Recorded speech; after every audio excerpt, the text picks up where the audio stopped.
ಕರ್ನಾಟಕ ಪ್ರಾಂತದ ಸಂಪರ್ಕ ಪ್ರಮುಖ ಹಾಗೆಯೇ ಶ್ರೀಗಂಧ ವಲಯದ ಪ್ರಮುಖರಾದ ಡಾಕ್ಟರ್ ವಿ ರಂಗನಾಥ್ ಅವರು.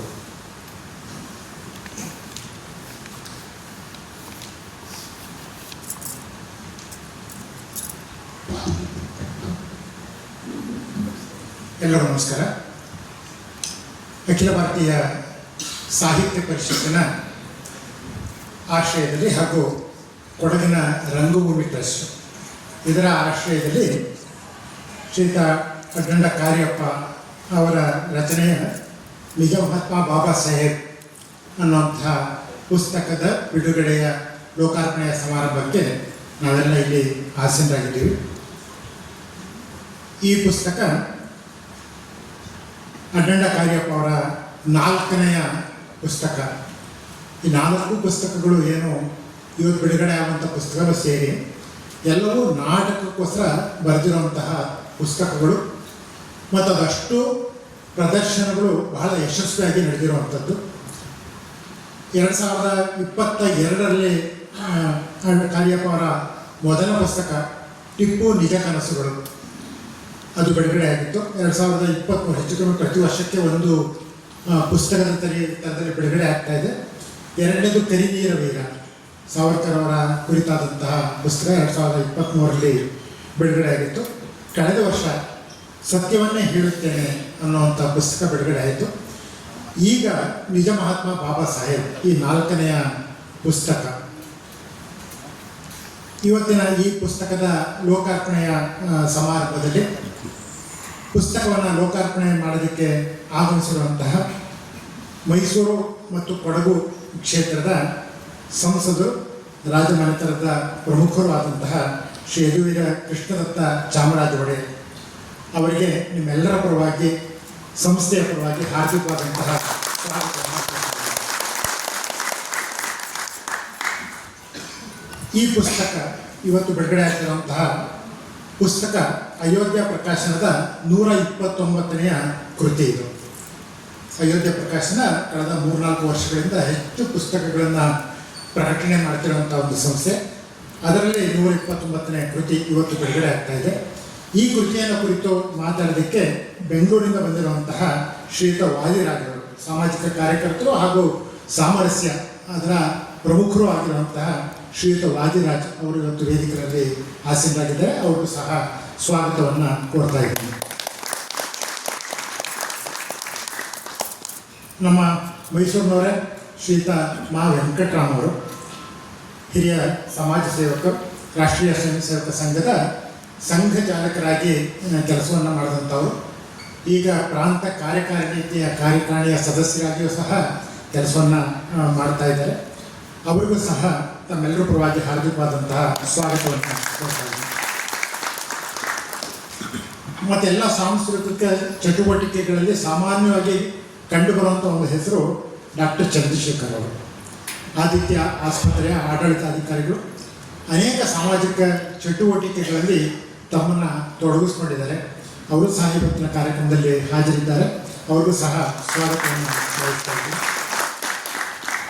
ಹಾಗೆಯೇ ಪುಸ್ತಕದ ಕರ್ತೃವಾದಂತಹ ಶ್ರೀಯುತ ಅಡ್ಡಂಡ ಕಾರ್ಯಪ್ಪ ಅವರು, ಅವ್ರದೇ ಕಾರ್ಯಕ್ರಮ ಆದರೂ ಸಹ ವೇದಿಕೆಯಲ್ಲಿರೋದ್ರಿಂದ ಅವ್ರಿಗೂ ಸ್ವಾಗತವನ್ನು ಕೋರ್ತಾ ಇದ್ದೀನಿ. ಹಾಗೆ ಆ ಕಡೆ ಕೊನೆಯಲ್ಲಿ ನಮ್ಮ ಅಖಿಲ ಭಾರತೀಯ ಸಾಹಿತ್ಯ ಪರಿಷತ್ತಿನ ಮೈಸೂರು ಜಿಲ್ಲಾ ಸಮಿತಿಯ ಅಧ್ಯಕ್ಷರಾದಂಥ ಶ್ರೀಯುತ ಎಸ್ ಸುಬ್ರಹ್ಮಣ್ಯ ಅವರು ಇದ್ದಾರೆ. ಅವರಿಗೂ ಸಹ ಸ್ವಾಗತವನ್ನು ಕೋರ್ತಾ ಇದ್ದೀನಿ. ಹಾಗೆ ಈ ಕಾರ್ಯಕ್ರಮಕ್ಕೆ ಆಗಮಿಸಿರುವಂತಹ ತಮ್ಮೆಲ್ಲರಿಗೂ, ಮಾಧ್ಯಮದ ಮಿತ್ರರಿಗೂ ಸಹ ಸ್ವಾಗತವನ್ನು ಕೋರ್ತಾ ಇದ್ದೀನಿ. ಈ ಪುಸ್ತಕದ ಬಗ್ಗೆ ವಾದಿರಾಜ್ ಅವರು ಸಾಕಷ್ಟು ಹೇಳ್ತಾರೆ. ಒಂದು 2 ಪಾಯಿಂಟ್ಗಳನ್ನು ಹೇಳಿ ನಾನು ಮಾತನ್ನು ಮುಗಿಸ್ತೀನಿ. ಇದು ಒಂದು ಸಂಶೋಧನೆ ಆಧಾರಿತವಾದಂತಹ ಒಂದು ಪುಸ್ತಕ. ಅವರ ಪುಸ್ತಕದ ಕೊನೆಯಲ್ಲಿ ಹಾಕಿದರೆ ಯಾವ್ಯಾವ ಪುಸ್ತಕಗಳನ್ನು ರೆಫರ್ ಮಾಡಿದ್ದೀನಿ ಅಂತ ಸುಮಾರು 30ಕ್ಕೂ ಹೆಚ್ಚು ಪುಸ್ತಕಗಳನ್ನು ಅಭ್ಯಾಸವನ್ನು ಮಾಡಿ ಈ ಒಂದು ಪುಸ್ತಕವನ್ನು ನಿಜ ಮಹಾತ್ಮ ಬಾಬಾ ಸಾಹೇಬ್ ಅನ್ನುವಂತಹ ಪುಸ್ತಕವನ್ನು ರಚನೆ ಮಾಡಿದ್ದಾರೆ. ಇಲ್ಲಿಯ ಪ್ರತಿಯೊಂದು ಸನ್ನಿವೇಶಕ್ಕೂ ಒಂದು ದಾಖಲೆಯನ್ನು ಇಟ್ಟುಕೊಂಡು ಈ ಒಂದು ಪುಸ್ತಕವನ್ನು ಅವರು, ಹಿಂದಿನ 3 ಪುಸ್ತಕಗಳಲ್ಲೂ ಅದೇ ಆಗಿರುವಂಥದ್ದು, ಸಾಕಷ್ಟು ಸಂಶೋಧನೆಗಳನ್ನು ಮಾಡಿದ ನಂತರ ಅದು ಪುಸ್ತಕ ರೂಪಕ್ಕೆ ಬರುತ್ತೆ. ಆನಂತರ ಅದು ರಂಗಭೂಮಿಯಲ್ಲಿ ನಾಟಕಕ್ಕೆ ತೆರೆದುಕೊಳ್ಳುತ್ತೆ. ಆ ರೀತಿಯಾದಂತಹ ಒಂದು ಬಹಳ ಸಂಶೋಧನೆಯನ್ನು ಮಾಡಿ ಬರೆದಿರುವಂತಹ ಈ ಒಂದು ಪುಸ್ತಕ ಏನಿದೆ ಇದರ ನಿಜವಾದಂಥ ಪ್ರದರ್ಶನ ಮುಂದಿನ ಸೋಮವಾರದಿಂದ ಇದೇ ವೇದಿಕೆಯಲ್ಲಿ ಆರಂಭ ಆಗುತ್ತಿದೆ. ಅದಕ್ಕೂ ಸಹ ತಮ್ಮೆಲ್ಲರಿಗೂ ಈಗಲೇ ಸ್ವಾಗತವನ್ನು ಕೋರ್ತಾ ನನ್ನ ಮಾತನ್ನು ಮುಗಿಸಿ ನಮಸ್ಕಾರ.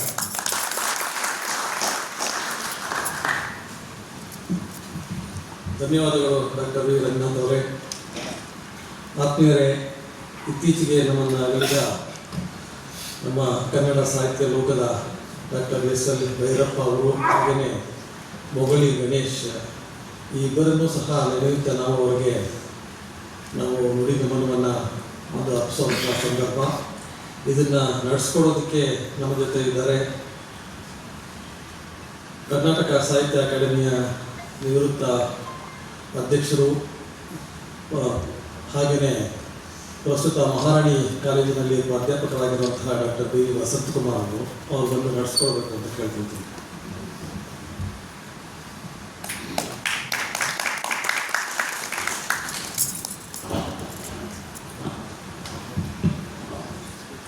ವೇದಿಕೆ ಮೇಲಿರುವ ಹಿರಿಯರೇ ಮತ್ತು ಇಲ್ಲಿ ಸೇರಿರ್ತಕ್ಕಂಥ ಸಹೋದರಿ ಬಂಧುಗಳೇ, ಮೊದಲಿಗೆ ಇವತ್ತು ಈ ಒಂದು ನಾಟಕ ಕೃತಿ ಬಿಡುಗಡೆ ಆಗ್ತಾ ಇದೆ. ನಿಜ ಮಹಾತ್ಮನನ್ನು ರಚನೆ ಮಾಡಿ ನಮಗೆ ಕೊಡ್ತಿರುವಂಥ ಅಡ್ಡಂಡ ಕಾರ್ಯಪ್ಪ ಅವರಿಗೆ ನಾನು ವೈಯಕ್ತಿಕವಾಗಿ ನಿಮ್ಮೆಲ್ಲರ ಪರವಾಗಿ ಹೃತ್ಪೂರ್ವಕವಾದ ಅಭಿನಂದನೆಗಳನ್ನು ಈ ಸಂದರ್ಭದಲ್ಲಿ ಅರ್ಪಿಸ್ತೇನೆ.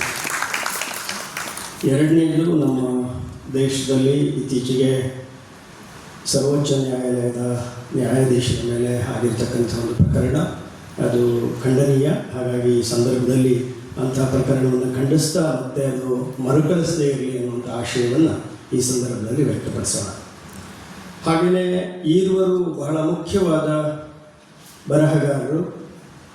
ನಮ್ಮ ಒಂದು ಶತಮಾನವನ್ನು ಎರಡು ಮಗ್ಗುಲುಗಳಲ್ಲಿ ಬೆಸೆದು ಒಂದು ಹೊಸ ದಿಕ್ಕಿಗೆ ನೀಡಿದವರು ಭೈರಪ್ಪನವರು ಮತ್ತು ಮೊಗಳಿ ಗಣೇಶವರು. ಇಬ್ಬರು ಕೂಡ ಇತ್ತೀಚೆಗೆ ನಮ್ಮನ್ನು ಅಗಲಿದ್ದಾರೆ. 1934 ಆಸುಪಾಸಿನಲ್ಲಿ ಜನಿಸಿದಂತಹ ಭೈರಪ್ಪನವರು ಇಡೀ ಒಂದು ಶತಮಾನವನ್ನು 90ಕ್ಕೂ ಹೆಚ್ಚು ವರ್ಷಗಳ ಕಾಲ ಬದುಕಿ ಸ್ವಾತಂತ್ರ್ಯ ಪೂರ್ವ ಮತ್ತು ಸ್ವಾತಂತ್ರ್ಯೋತ್ತರ ಬದುಕುಗಳನ್ನು ನೋಡಿದವರು. ಧರ್ಮಶ್ರೀ ಕೃತಿ ಮೂಲಕ ಧರ್ಮ, ಅರ್ಥ, ಕಾಮ, ಮೋಕ್ಷ, ಈ ಪುರುಷಾರ್ಥಗಳು, ಅವುಗಳ ಮೂಲಕ ನಾವು ಕಂಡುಕೊಳ್ಬೇಕಾದ ಸತ್ಯ ಶೋಧನೆ, ಅದು ಇಡೀ ಭೈರಪ್ಪನವರ ಬದುಕು ಬರಹದ ಕೇಂದ್ರ ಬಿಂದು. ಬದುಕು ಬರಹದ ಕೇಂದ್ರ ಯಾವುದು ಅಂದರೆ ಭೈರಪ್ಪನವ್ರದ್ದು ಸತ್ಯ ಶೋಧನೆ. ಆ ಸತ್ಯ ಶೋಧನೆಗಾಗಿಯೇ ಅವರ ಇಡೀ ಬದುಕನ್ನು ಪ್ರಯೋಗ ಭೂಮಿಯನ್ನಾಗಿ ಮಾಡಿಕೊಂಡ್ರು. ಅವರು ಹೇಳುವ ಇನ್ನೊಂದು ಸಂಗತಿ ಏನು ಅಂದರೆ, ಆ ಸತ್ಯ, ಸೌಂದರ್ಯ, ಕಥೆ ವಸ್ತು ಇವುಗಳನ್ನು ಹುಡುಕುವಾಗ ಒಬ್ಬ ವ್ಯಕ್ತಿಯ ಬದುಕು ಕೇವಲ ವ್ಯಕ್ತಿ ಕೇಂದ್ರಿತವಾಗಿದ್ದರೆ ಅದು ಸಾಂಸ್ಕೃತಿಕ ಆಳ ಅಗಲಗಳನ್ನು ಪಡೆಯೋದಿಲ್ಲ. ಅದು ಸಾಂಸ್ಕೃತಿಕ ಆಳ ಅಗಲಗಳನ್ನು ಪಡಿಬೇಕಾದರೆ ಅದು ವ್ಯಕ್ತಿಗತವಾದ ಸ್ವಾರ್ಥವನ್ನು ದಾಟಿ ಒಂದು ಸಮಾಜ, ಒಂದು ರಾಷ್ಟ್ರ, ಒಂದು ಜಗತ್ತು ಅದರ ಶೋಧಕ್ಕೆ ಒಳಗಾಗಬೇಕು. ಆಗ ಅದು ಪರಂಪರೆಯ ಅವಿಭಾಜ್ಯವಾದ ಭಾಗ ಆಗುತ್ತೆ. ಯಾವುದು ಪರಂಪರೆಯ ಅವಿಭಾಜ್ಯ ಭಾಗ ಆಗುತ್ತೋ ಅದು ಶಾಶ್ವತವಾಗಿ ಕಾಲಾತೀತವಾಗಿರುತ್ತೆ ಮತ್ತು ಸಾರ್ವತ್ರಿಕವಾಗಿರುತ್ತೆ ಅನ್ನೋ ಮೌಲ್ಯಗಳನ್ನು ಕೊಟ್ಟವರು ಭೈರಪ್ಪನವರು. ಹಾಗಾಗಿ ಅವರ ಪರ್ವ ಇರ್ಬೋದು, ಗೃಹಭಂಗ ಇರ್ಬೋದು, ದಾಟು ಇರ್ಬೋದು, ಇಂಥ ಅನೇಕ ಕೃತಿಗಳ ಮೂಲಕ ನಮ್ಮನ್ನು ನಮ್ಮ ಬದುಕಿನ ಸಂಕಟಗಳಿಂದ ದಾಟಿಸಲು ಒಂದು ಪರ್ವವನ್ನು, ಒಂದು ಬದಲಾವಣೆಯನ್ನು ತಂದವರು. ವಿಶೇಷವಾಗಿ ರಾಷ್ಟ್ರೀಯ ಮೌಲ್ಯಗಳನ್ನು, ರಾಷ್ಟ್ರೀಯ ಸಂಸ್ಕೃತಿಯನ್ನು ರಾಷ್ಟ್ರೀಯ ಸಾಹಿತಿಯಾಗಿ ಕನ್ನಡ ಸಾಹಿತ್ಯ ಲೋಕದಲ್ಲೇ ಒಂದು ಭಾರತೀಯ ಸಾಹಿತಿ ಅಂತ ಯಾರನ್ನಾದರೂ ಬಹಳ ಪ್ರಬಲವಾಗಿ ಗುರುತಿಸೋದಾದರೆ ಅದು ಭೈರಪ್ಪನವರು. ಅವರ ಕೃತಿಗಳು ಕನ್ನಡದ ಆಚೆಗೆ ಭಾರತೀಯ ಭಾಷೆಗಳಿಗೆ ಅನುವಾದ ಆಗಿದ್ದಾವೆ ಮತ್ತು ಜಾಗತಿಕ ಭಾಷೆಗಳಿಗೆ ಅನುವಾದ ಆಗಿದ್ದಾವೆ.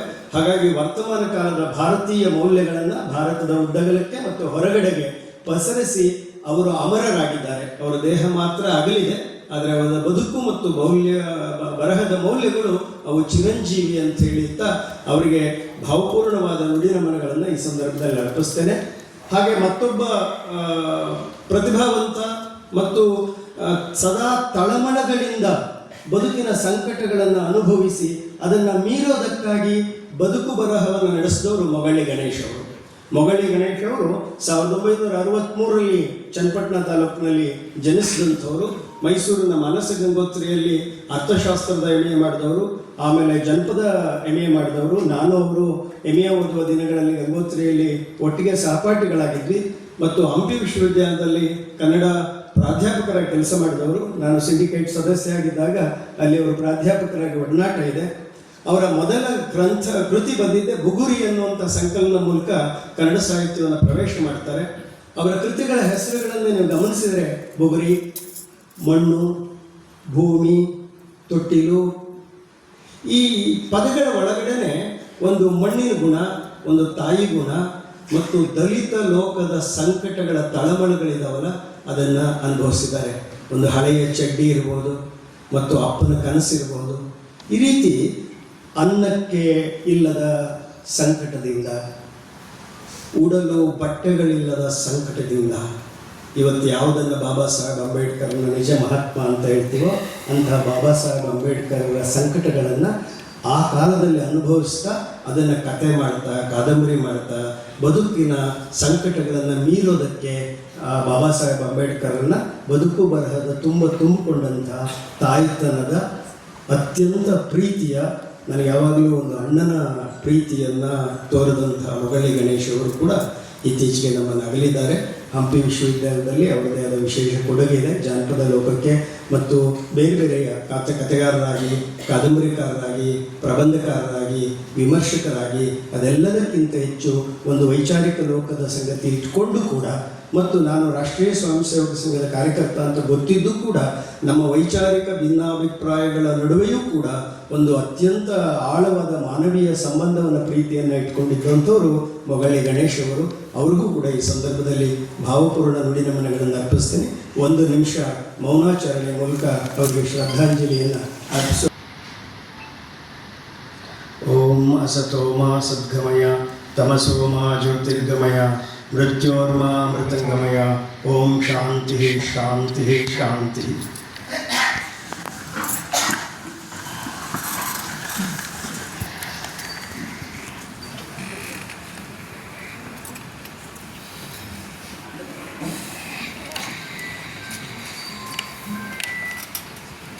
ವೇದಿಕೆ ಮೇಲಿರುವಂತಹ ಗಣ್ಯರು ಭಾರತ ಮಾತೆ ಹಾಗೂ ಬಾಬಾ ಸಾಹೇಬ್ ಅಂಬೇಡ್ಕರ್ ಅವರ ಭಾವಚಿತ್ರಕ್ಕೆ ಪುಷ್ಪಾರ್ಪಣೆ ಮಾಡುವ ಮೂಲಕ ಮುಂದಿನ ಚಟುವಟಿಕೆಗಳಿಗೆ ಅವರು ಚಾಲನೆ ಕೊಡಬೇಕು ಕೇಳ್ಕೊಳ್ತೀನಿ.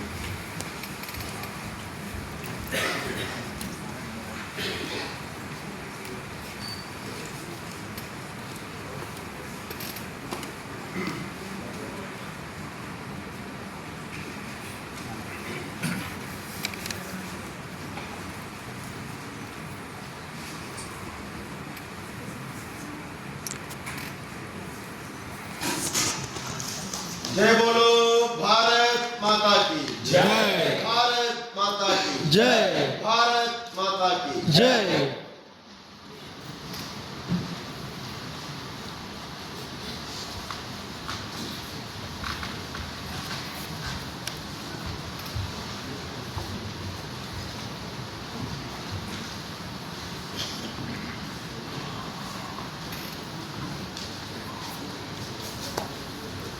ಧನ್ಯವಾದಗಳು. ನಿಜ ಮಹಾತ್ಮ ಬಾಬಾ ಸಾಹೇಬ ಅಖಂಡ ಕಾರ್ಯಪ್ಪ ಅವರ 4ನೆಯ ಕೃತಿಯನ್ನು ಬಿಡುಗಡೆಗೊಳಿಸಬೇಕು ಅಂತ ನಾನೀಗ ಶ್ರೀಮನ್ ಮಹಾರಾಜ ಯದುವೀರ್ ಕೃಷ್ಣದತ್ತ ಚಾಮರಾಜ ಒಡೆಯರ್ ಅವರು, ಸಂಸದರು, ಮೈಸೂರು ಕೊಡಗೂರು ಲೋಕಸಭಾ ಕ್ಷೇತ್ರ, ಇವರನ್ನ ಕೇಳ್ಕೊಳ್ತೀವಿ.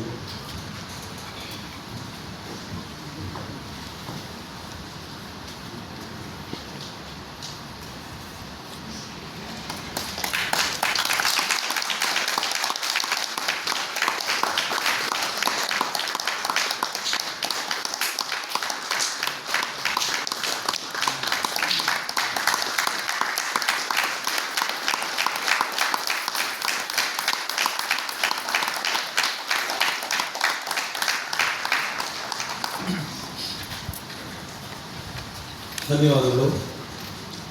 ಈ ಕೃತಿಯ ವಿಶೇಷತೆಗಳನ್ನು, ಕೃತಿ ಪರಿಚಯವನ್ನು ಮಾಡಿಕೊಂಡಿದ್ದಾರೆ ಬೆಂಗಳೂರಿನಿಂದ ಆಗಮಿಸಿರುವಂತಹ ಸಾಮಾಜಿಕ ಕಾರ್ಯಕರ್ತರಾದ ಶ್ರೀಯುತ ವಾದಿರಾಜರು.